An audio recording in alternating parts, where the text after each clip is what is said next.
Hello, good morning students. कैसे हैं आप लोग? आई होप सभी अच्छे से होंगे। आज हम पढ़ेंगे क्लास फिफ्थ का 11 चैप्टर वसंत गीत। ये आपकी हिंदी प्रतिभा की बुक है क्लास फिफ्थ की, जिसका हम 11 चैप्टर पढ़ेंगे आज। चैप्टर का नेम है वसंत गीत। ये कविता है, छोटी सी प्यारी सी। चलिए स्टार्ट करते हैं। पहले मैं आपको इसका थोड़ा सा इंट्रो दे देती हूँ, जिससे आपको थोड़ा पता लगे कि कविता में क्या बोला गया है, क्या कहा गया है। भारत एक ऐसा देश है जहाँ 6 ऋतुएं अपने अपने समय पर आती हैं। भारत देश एक ऐसा देश है जिसमें 6 ऋतुएं अपने अपने समय पर आती हैं, अपने अपने टाइम पर आती हैं। जैसे आपकी सर्दी, गर्मी, बरसात, पतझड़, ये सब। और प्रकृति को अपने आगमन की सूचना देते हुए सारे वातावरण को प्रभावित भी करती हैं, और प्रकृति को अपने आगमन की सूचना भी देकर क्या करती हैं, सबको प्रभावित करती हैं। प्रस्तुत कविता उसी ऋतुराज वसंत की को समर्पित है। ऋतुराज का मतलब ऋतुओं का राजा होता है। कौन? वसंत। तो इसमें स्टार्ट करते हैं। बोला गया है, माँ यह ऋतुराज री, आया लेकर नव साज री। ठीक है। क्या बोला है इसमें कि ये जो ऋतुराज है, माँ ये जो ऋतुराज है, यह आया लेकर नव साजरी, एक नया ही राग लेकर आया हुआ है। मह डाली महक रही, मह करते हुए डाली में महक हो गई इसके आने से। और कुहू कुहू कोयल कुहुक रही, तो इसके आने से कोयल भी कुहुक रही है।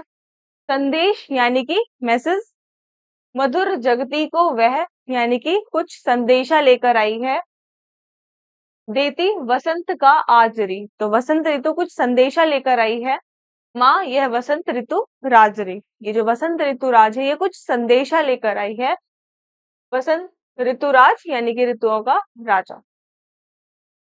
गुनगुन गुन भौरे गूंज रहे, गुनगुन करते हुए भौरे भी गूंज रहे हैं। और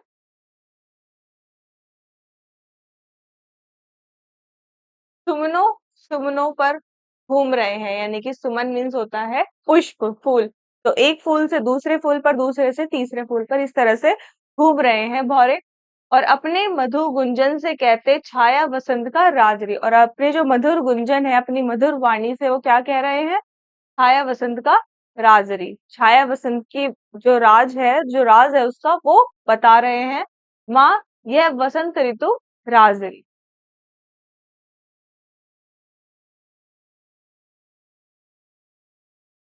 आगे देखिए।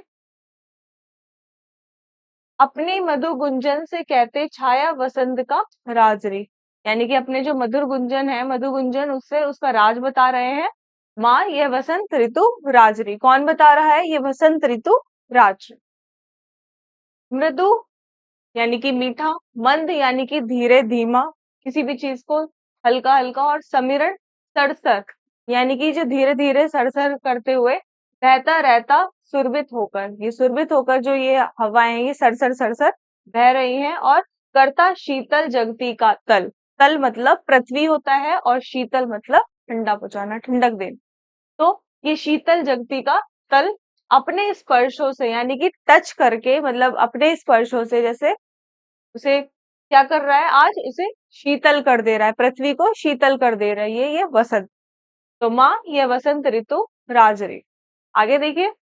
फूली सरसों पीली पीली, जो सरसों होती है वो पीली पीली होती है। तो उन्होंने बोला कि जो वसंत आने से क्या होता है, पेड़ में, पेड़ पौधे अच्छे से खिलने लगते हैं, फूल आ जाते हैं उसमें, और फसल भी अच्छी होने लगती है। तो उसी तरह से बोला है कि वसंत के आने से फूली सरसों पीली पीली, और रवि रश्मि स्वर्ण सी चमकीली। क्या बोला गया है? दोबारा पढ़िए। फूली सरसों पीली पीली, यानी कि जो सरसों है वो फूल चुकी है। और रवि रश्मि, रवि का मतलब होता है सूरज, और रश्मि का मतलब होता है किरण। ठीक है। तो रवि रश्मि, जो सूरज की जो किरणें हैं, वो स्वर्ण सी चमकीली, स्वर्ण मतलब होता है सोना, बिल्कुल सोने की तरह उसकी किरणें चमक रही हैं। गिरकर उन पर खेतों में भी, और खेतों में गिरकर क्या होता है? भरती सुवर्ण का साज रही है, सुवर्ण का साज उसे, मतलब खेतों में वो किरण आकर क्या कर रही है? साज यानी कि श्रृंगार कर रही है उसका। और माँ वह वसंत ऋतु राजरी। माँ प्रकृति वस्त्र पीले पहने, मतलब जो प्रकृति है उसने कैसे वस्त्र पहने हुए हैं, पीले वस्त्र पहन लिए हैं। आई इसका इसका स्वागत करने, जैसे बसंत इसका स्वागत करने आई हो। मैं पहिन वसंती वस्त्र फिरूं, मैं भी वसंती वस्त्र पहनकर, पीले वस्त्र पहनकर फिरूं यानी कि घूमूं। कहती आई ऋतुराज, तो ऋतुराज का यही कहना है कि मैं भी पीले वस्त्र पहनकर घूमूं। तो माँ यह वसंत ऋतु राजरी, जो ये ऋतुराज है यानी कि ऋतुओं का राजा, वसंत को इंडिकेट किया गया है, उनके बारे में बताया गया है। तो आई होप आपको ये अच्छे से समझ आई होगी। ये कहानी तो नहीं है आपकी, ये पोयम है और आप लोग भी इसे गाइए।